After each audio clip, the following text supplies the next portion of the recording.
College football is back. Well, sort of, but we're definitely back for a season 3 of Over the Middle, brought to you by our friends at YourView. YourView is your home for the best high school football games across the country. If they're playing high school football this season, then YourView has you covered with game coverage from one end of the country to the other. YourView's game coverage begins this Thursday night. That's August 27th on YourView Omaha with an exciting matchup between Elkhorn South and Millard West. They played football up in Nebraska last week. It was their week, but this is the first game of the season, and both these two teams are ranked in the top 25 in the state. And on Friday, we're going down to Oklahoma. Oklahoma has 2 games to check out on YourView Oklahoma this week. It's Midwest City versus Westmore and Sand Springs versus Sapulpa.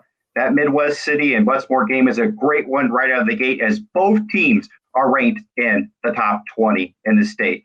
For those that are new to the pod, I'm your host, Jeremy Crabtree. I spent the last 25 years, yes, 25 years, covering recruiting and college football at Rivals.com and ESPN before moving to my new gig here at KNBC 9 in Kansas City. It's exciting to see college football starting back, and in some states like in Utah and Indiana, we're already 2 weeks into games. But in many parts of the country, we're still shut down because of the COVID-19 outbreak.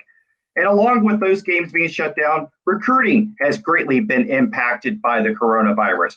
We're going to spend a lot of time this season on Over the Middle talking about that impact from a number of different angles. Because as our longtime listeners know, we like to talk about the world where college football, high school football, and recruiting intersect here on Over the Middle. But for our first episode of the season, we thought it would be best to get the lay of the land. So let's hit that pause button and see where everything stands on the college, high school, and recruiting wars. And I can't think of anybody better to help us figure out what we're at than my good friend and former coworker at ESPN and the man that makes cookie cakes still popular to this day, Tom Ben Haaren of ESPN. Tom, we've done this before. First time we've got a chance to do this video podcast. Excited to see you. It's a different world that we live in right now, isn't it? Yeah, you said I make cookie cakes popular still. I also make them disappear because I like to eat them. But yeah, it's a different world right now for everybody, not just for sports, for everybody. I know I'm preaching to the choir when I say, as a father of 3 children, being quarantined, that that's been a challenge, and I don't want to complain because I know you've got more than 3, so. Yeah. We've got 4 at our house, and it was interesting. We listened to a school board debate for 6.5 hours on Monday night to determine whether or not our kids are going to go back to school. And this whole COVID-19 situation has caused some really heated debates, and we saw some of those heated debates on the college football level and in the high school level, and it's caused some major impacts all over the country. So this recruiting cycle, it looks a lot different than what we've ever seen before. We've been in an extended dead period. Can you kind of explain to our listeners what exactly a dead period means, and has recruiting shut down entirely at this point? Yeah, I think for a lot of people, a dead period is a little bit confusing because they think that there's no communication, there's nothing that happens in recruiting, and that's not true. So basically what a dead period means is no in-person communication, no in-person contact. So recruits can't take unofficial or official visits. The coaches can't go out and do in-home visits. The coaches can't go out and do evaluations in the high schools either. And so that's been one of the biggest challenges through this whole year for college coaches, is trying to navigate this process since March, really, when it was created. The dead period, that they haven't been able to go out and evaluate prospects. They haven't been able to get them on campus. And now, as we're approaching the early signing period in December, how do you close out your class? How do you make sure that guys don't flip and they don't decommit? And really, and Jeremy, you know this, it's all about relationships. A lot of these prospects they're hearing from multiple coaches, and once they commit, those phone calls don't stop. And so I talking to a lot of coaches, I think the biggest thing that I hear all the time is you better be a good relationship builder. If that relationship with that prospect, especially now, because they can't have that feeling of seeing LSU in person at night for a night game, that excitement, that emotion to confirm their decision. They don't get that this year. So it's been a big challenge. I think there's still some questions that are out there with recruiting that coaches are looking for answers for. But I don't know that we're going to get an answer on the dead period for quite some time. Talking to coaches, most of them don't think that this dead period is going to stop at least until January. I don't know if anybody can predict the future with this or predict even, a few months out, but I don't anticipate the dead period stopping. I think as of right now, I believe they extended it out to September 30th, and I would imagine that it's probably going to be lengthened out beyond that as well. And this dead period has given birth to a lot of new things in recruiting, including the virtual visit. What is a virtual visit, Tom? It's what me and you are doing right now. We're virtually visiting with each other, right? Yeah. That's essentially what they've become is Zoom calls and video calls and using technology to their advantage, because you can't have that in-person communication or contact. Mm-hmm. You kind of have to create it virtually now, and so a lot of coaches are they'll set up a video conference call with multiple members of the coaching staff and the prospect and his family, and they'll answer questions. I've heard of giving virtual tours through the video call, walking around the facility, showing them the facility, walking around the campus, showing them campus. And so that's been a big part of it, because they can't see him in person. It's, as people just in general, not even in recruiting, it's just nice to see someone's face and see who you're talking to. And we talked about building relationships, especially with the parents. I think that's a big deal to have at least the best form of eye-to-eye contact that you can get in this environment. So we're seeing that, and we're actually seeing some recruits take their visits into their own hands. Well, there can't be a visit that basically constitutes taking a visit, having communication with coaches, having the coaches facilitate it. The recruits can still go to campus if they want, but it has to be on their own terms, and the coaches can't be in communication with them.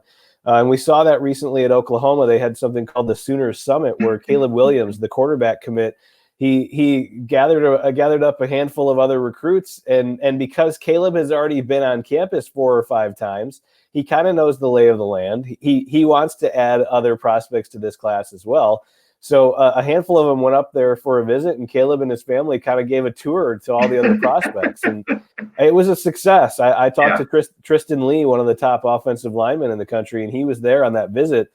And he said, a lot of us on the trip, we forgot that we were on a football trip. It was almost just like some friends taking a visit to a college campus. And so if you can't have that relationship built or the communication in person with coaches, to be able to have that in person with other recruits, I think that's a benefit for coaches that are going to see that. And I think we're going to see more of them. I believe Michigan might have something in October as well. We're going to see more of those visits pop up. Well, and you and I have talked a lot about this over the years, that making a commitment and signing the national letter of intent is the biggest decision these kids are going to make in their lives, other than maybe who they're going to marry. So you're talking to them, and you're talking to their families. How stressed out are they with this decision-making process? This has got to be just almost like an impossible weight on some of these families' minds, or is it? Yeah, I think for some of them it is. I think, the process has sped up so much that a lot of these prospects took visits last year. They took visits the year before that. And a lot of them, as everything speeds up, they know where they want to go. And some of them just want to get it over with. Trevion Henderson, a running back that committed to Ohio State, he committed early. And, Evan Pryor, another prospect that committed early. And I asked Evan, I said, what made you comfortable doing it without being able to go take an official visit or have any in-person contact this year? And he said it was, I took visits last year.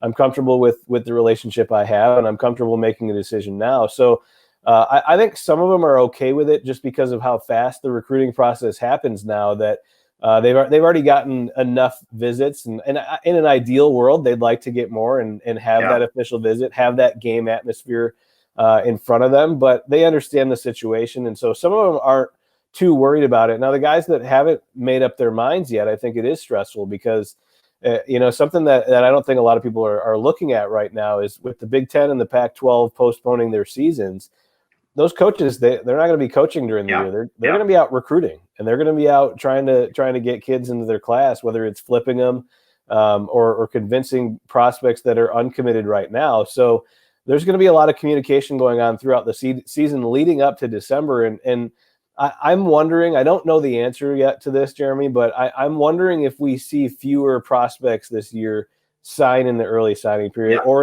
if we see more. I could see either happening, really. Because we're right now at this point, some of the uncommitted guys that I've talked to have said, I kind of want to wait and see what happens. Maybe if visits open up in January. And a couple others have said, if I'm not 100% ready by December, why not just give myself more time out to February, because I don't have to sign in December. Why not wait, make sure I'm making the right choice, and then sign in February? And some of the more elite prospects, the more highly sought after prospects, they're able to do that. They have some leverage in this process. The early signing period has been something that's been near and dear to my heart, something I covered a lot going back, when it first was proposed 15 plus years ago. And finally, a couple of years ago, we get it into college football. And then now we have a pandemic. Any chance you see the NCAA powers to be that adjust or maybe change the early signing period because of what we're dealing with right now? I've thought about this too, and at first I thought maybe they would, and I have spoken to someone within that organization that would vote on that or would make that decision. However, it's made, and they haven't met yet. Their calendar is different than a calendar year, so they're not through their calendar yet. So they'll meet and discuss it later in the year, but that hasn't happened yet, and so I'm not sure what they'll do because, like I said before, who can predict what this landscape's going to even look like a couple of weeks from now, right? But from talking to some coaches, I think a lot of the coaches say, why change it if it's not mandatory?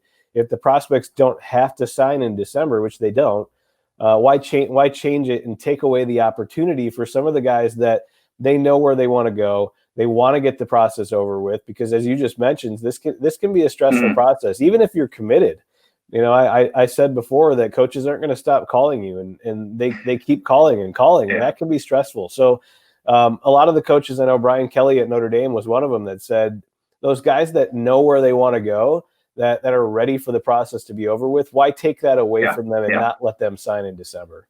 Well, you touched on it briefly there. I talked to a Big 12 coach today, and he was, pardon my French, he was pissed that he's going to have to still coach football and then also coach and then go out and try to recruit while the Pac-12 coaches and the Big 10 coaches are out there able to just focus entirely on recruiting. So I think it's just going to be fascinating. I think you can see both sides of this angle, and it can be pluses and minuses for everybody. It's just kind of leads to this continued cloud of confusion that we're living in. Especially with no visits. I mean, that coach that you talked to, he can only call and do video calls, and that's it. And then he's got to go coach, and then he's got to go handle his team. And it's a lot. And I think everybody is uncertain about what's going to happen and what everything's going to look like. And I think for me, the biggest impact, especially talking to coaches about this, is how it impacts the 2022 and the 2023 classes going forward, because a lot of these guys in the current class, they at least have junior film that the coaches can evaluate off of. They've given out offers already to a lot of these prospects a long time ago that they've already evaluated them. They've given out the offer. They're ready for them to commit. But the underclassmen, this whole year, they haven't had any film, any camps, any in-person evaluations. And I think it's going to impact that class, whether it slows down the process and those guys don't get offers as fast. Or if coaches are going to want to do more in-person evaluations, they're going to invite more guys to camp, and it's going to be maybe closer to what it was, 10, 15 years ago, and how they used to give out offers after camp. But I think for me, looking at it, I think those classes we haven't yet seen the bigger impact of all of this. Yeah, you hit on one of my next questions. It was going to be, what are you hearing from, say, the underclassmen in this mix who potentially won't have a junior season? I mean, it's amazing. I live here in Kansas City, and 5 miles from me, they're playing high school football like it's no big deal. My district, they're going to play, but maybe not. But then the district over, they're not going to play at all. We've got kids moving to different parts of the state. I'll touch on that here in just a second. I'll ask you about that. But I mean, you're talking to high school coaches and recruits. Maybe it's just going to impact the guys that are on the bubble, but are they really, really stressed out and worried that they maybe are going to miss their opportunity to get a scholarship? Because that's the one thing I hear over and over and over from when we hear about families going to school board meetings and talking about, hey, I want my kid as a senior or junior to play because they might miss out in an opportunity. Are you hearing that same thing in other parts of the country? Yeah, I think there's definite concern about what's going to happen and how that process is going to go, because like you mentioned, the elite guys are going to get seen. They're going to be invited to the top camps. They're going to have everybody following them and writing about them. But it's those guys that are outside of that bubble and the 3-star guys and the 2-star guys that really go and earn their offers at college camps or media camps. And so how do you navigate that process where in the past, you probably would have gotten some MAC offers by now and really some interest from some of those smaller schools who, those guys at those schools, they grind so hard because they have to. So they do sometimes a better job evaluating and get a little bit ahead of the process, but now they can't do that. So I think what a lot of prospects are going to have to do is they're going to have to get creative. There's an offensive lineman, an underclassman offensive lineman who recently put out a video with one of his trainers that he's working with in the offseason. Okay. And it was just a video of him going through some drills. And then they put it on video of him stepping on a scale, what he weighed. They measured his hands, they measured his arm length, they measured his height. And then they went through some workouts too. And I think that's better than nothing. Yeah. If you can give coaches something to evaluate, I think it's a good idea. So that's probably what's going to have to happen here, at least in the near future, because if this stays around next spring, which, like I said, who knows? I don't know what's going to happen. But if this is still the landscape, let's say February and March, you're talking about a whole year now without evaluations, without any kind of film or anything to go off of, and that's a challenge. Yeah, it's gonna maybe unfairly or fairly, depends on where you're at, impact the kids that are playing high school football. California kids, as we know, a lot of California shut down. Texas, it's hit and miss, but mostly playing football. Florida, hit and miss. It's an impossible situation, and I really feel for these families that, like you said, the guys, the 5 stars and the 4 stars, they're fine. It's the middle guys. It's the guys that make up a lot of these college rosters, because not every single player is a 5-star recruit. Not everybody's going to be Alabama or Georgia in places like that. So there are going to be so many kids that are impacted by this. And I want to ask you about this, Tom. This whole thing got another wrinkle added to it this last week when the NCAA approved the blanket waiver for fall sports athletes to retain a year eligibility. First and foremost, I love that decision for the college players, especially the seniors that had their seasons postponed or would have likely had them delayed. But this opens up a whole other can of worms for recruiting, right? And these recruits, juniors and seniors in high school. Kyle Whittingham at Utah, I think he put it pretty perfectly when he said, I really have no idea how this is going to work, because we won't have any scholarships available. So what's going to happen in these 2022 kids, these juniors that are going to try to figure out if there's even a scholarship going to be available for them? So the NCAA came out with some rulings on this, and essentially they've said, because it's really going to impact the 2021 recruits and the scholarships available, whether they're mid-years or not.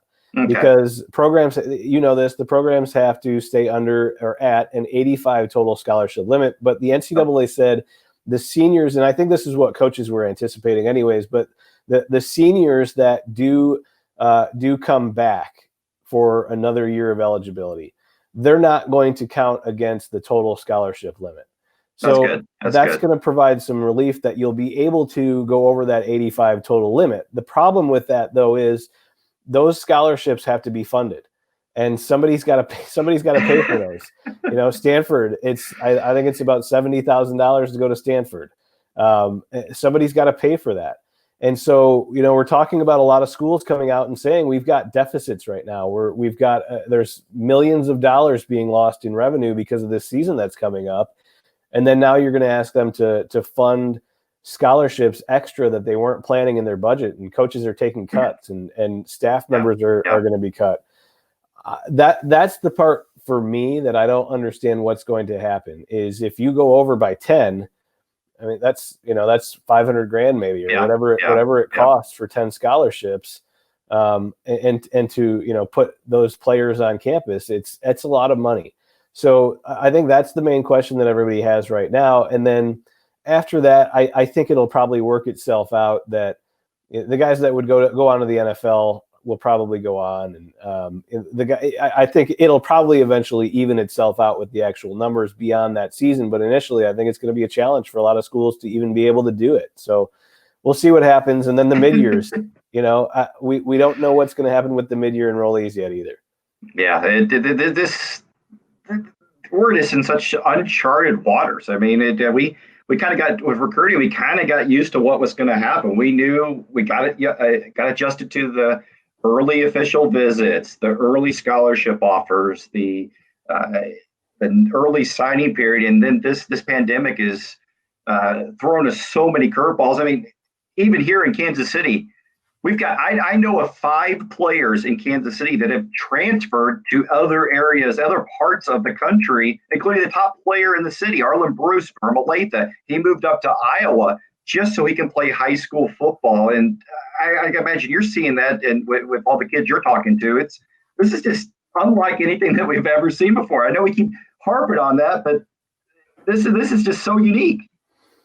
Yeah, and I mentioned those mid-year guys too, just to go back to that real quick, and then I'll touch on the transferring. But the mid-year guys, I think what's interesting with them is we're going to hear pretty soon, I think maybe next week, if they could if there's a spring season, if they're going to be eligible to play in the spring, if that counts for a year of eligibility, then you got to factor that in as well. So that's crazy. But yeah, the high school prospects looking for somewhere to play. I think there's 2 different sides to this. There's players. I mentioned Trevion Henderson, the running back commit for Ohio State. I spoke to him about this, and he said he looked into it because he's in Virginia and they've postponed their season. He looked into going to another school.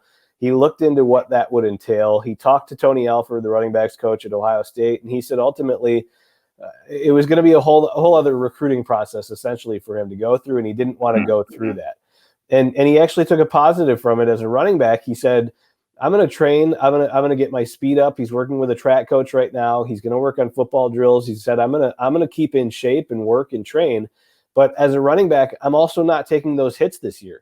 I'm going to be fresh, and I'm not going to have all those hits and that tread on my body that I normally would throughout the season. So I'm going to go into Ohio State. He's going to enroll early, and he said he's going to go in fresh and ready to go. And so that's one way, a positive way to look at it.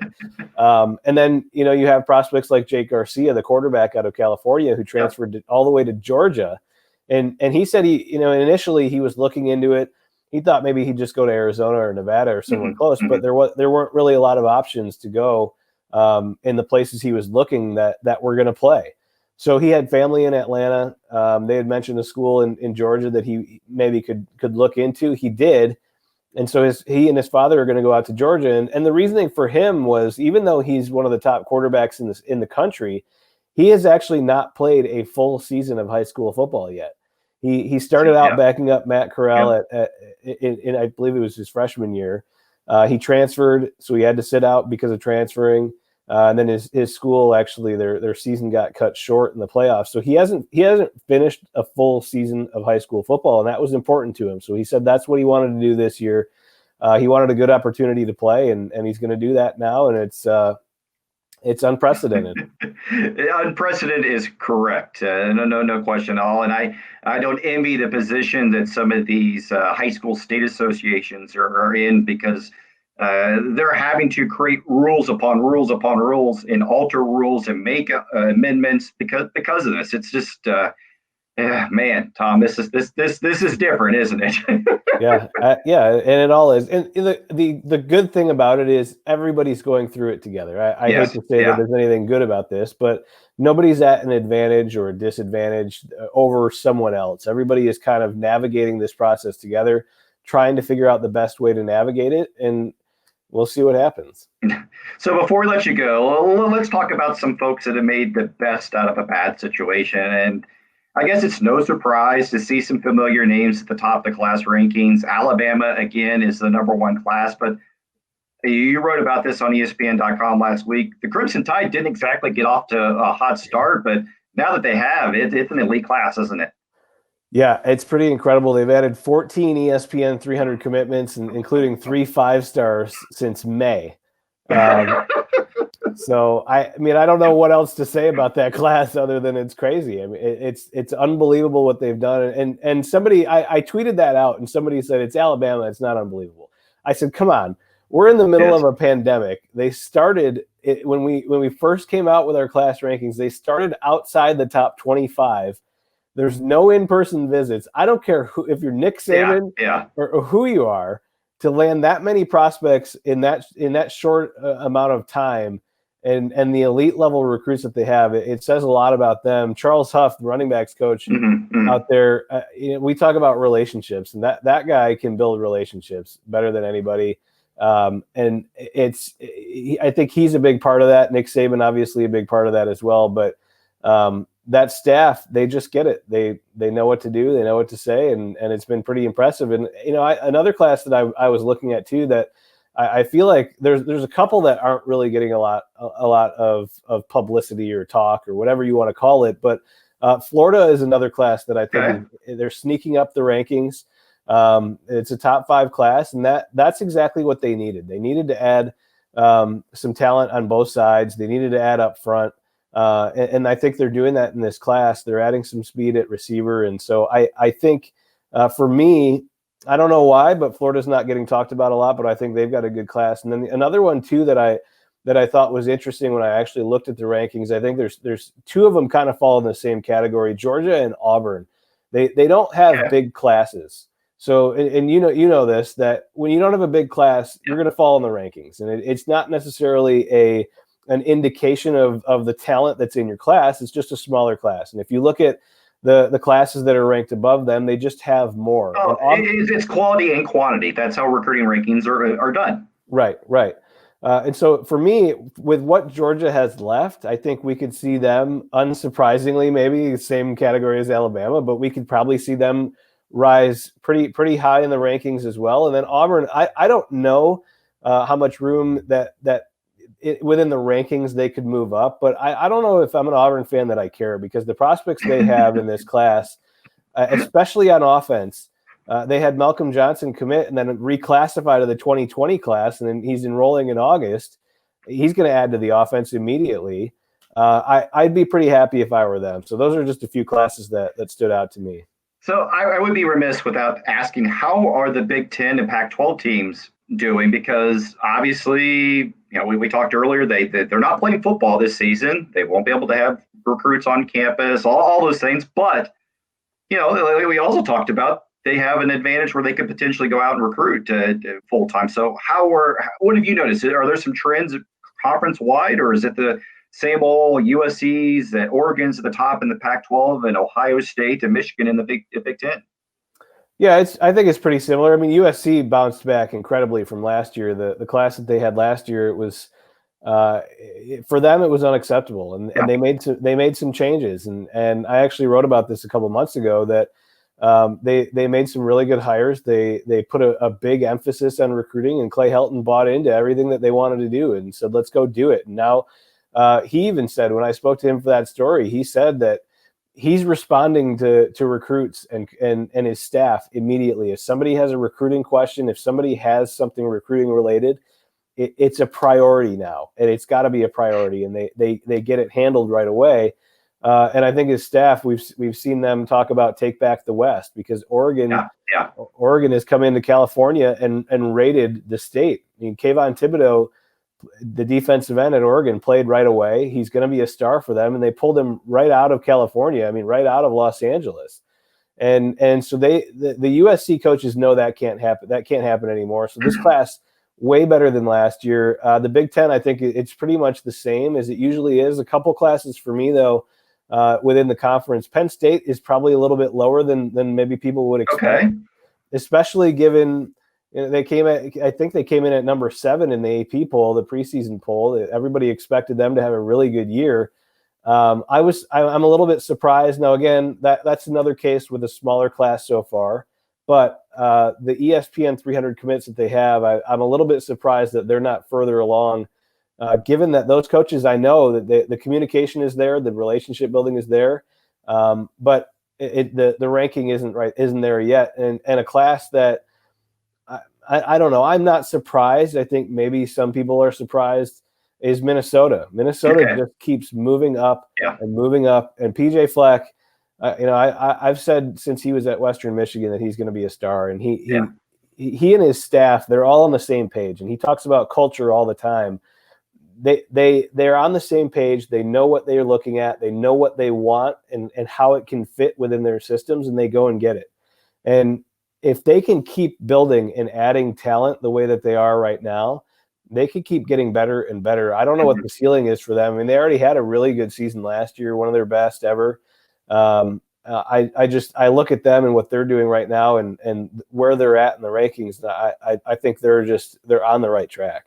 I met Coach Fleck at an awards show in Nashville, and boy, he's got so much charisma. And Tom, you and I've been around this enough. We know when coaches have that it factor, and you can tell right away when somebody's going to be a success at what they do, and there's no question at all. I had a chance. Dabo Sweeney was first, and then it was PJ Fleck, and Dabo is Dabo's Dabo, and for a reason. But I walked away just so impressed with Coach Fleck, and you hit on something right there, and I think that they're a factor in different parts of the country that you wouldn't expect them to be a factor in. They're a factor in the state of Missouri and Kansas, Oklahoma, Texas. That's just not ever where you see a Minnesota team in the past recruit at, and a lot of it's because of their head coach can walk into any living room. Well, can't right now technically, but a normal world, you can walk into any living room and knock the socks off families. And you're right, that Minnesota class is really special. Is there a class or two out there that maybe has a little bit of work to do, in your opinion? Yeah, I mean, I think Nebraska is one, maybe over in your neck of the woods. I think just looking at the momentum that they had coming in, when Scott Frost was first hired, I feel like that was probably, everybody was so excited, and there was a lot of excitement around what he was going to do. And he brought in Adrian Martinez in that first class, and it was his guy at quarterback, and everybody was excited for the future. And I think you know this, when a coach is first hired, there's always that excitement. And I think there's a bump in recruiting with, you can pitch to prospects, we need to turn this thing around and we need your help. Right. And we've got something, but we need your help, and we need to add to the roster. And that sells for a little while, but eventually prospects are gonna want to see results. And I think that's probably where we're at right now with Nebraska, that we're looking for those results. And then I mentioned Penn State as another one earlier, that I want to see how they finish this class. I think there's still some really big prospects on the board for them. I think they can close strong, but as of right now, a little bit behind, and I'm trying to run through the rankings here. Those are the two that stick out to me the most. I think Florida State was probably another one, just given where they've been and just the past success that they've been able to have. They're at 19, which I think is okay. It's fine. They're trying to rebuild too. But they need to get in on some of those elite guys. Miami has done a really, really good job in Florida this year. And we already talked about Florida's class. Those two are recruiting well, and you need to see Florida State do that as well. Yeah, if you're a Florida State fan, You want to do well in the ACC, but you most importantly want to beat Florida and Miami for that top talent in the Sunshine State. So, that was one that certainly jumped out to me when I'm looking at maybe disappointments. I think you can hit the nail on the head with Nebraska. There's just so many lofty expectations, and the ship hasn't sailed. But I'm very curious to see what Scott Frost can do with these last couple of guys that they can pull in with this class. So it's just fascinating stuff. All right, Tom, I can't say thank you enough for helping us get our bearings and what has been a very, very unique recruiting class. I mean, I can't ever imagine what it is going to be like to sit back 2 or 3 years from now, maybe even 10 years from now, and figure out how this all happened from a success, who struggled. This is just such a scary time and weird world that we're living in, and the impacts from this is going to be felt years to come. Yeah, it's I don't know. Like I feel like I keep saying this to everybody, not just on this podcast, but nobody can predict what's going to happen and how it's going to impact everything. And I think everybody's rooting for the best. And I think one of the positives for me is that recruiting has still gone forward and it's still moving forward. I think that's a big positive for me, is that it's, even though the Big Ten, the Pac-12 postponed, everything is still moving forward. And I think, we talked about at the beginning of this, there's a human aspect to this. And I think we're all looking. I got so excited when ESPN released the TV schedule and we saw college football on the schedule. Like it's coming. Yes. We can watch live college football. It's going to feel awesome. It's going to feel good. And I think, it's something we need, and it's good for all of us. Well, for those that want to check your work out on ESPN, let our listeners know how they can find it and follow you on social media.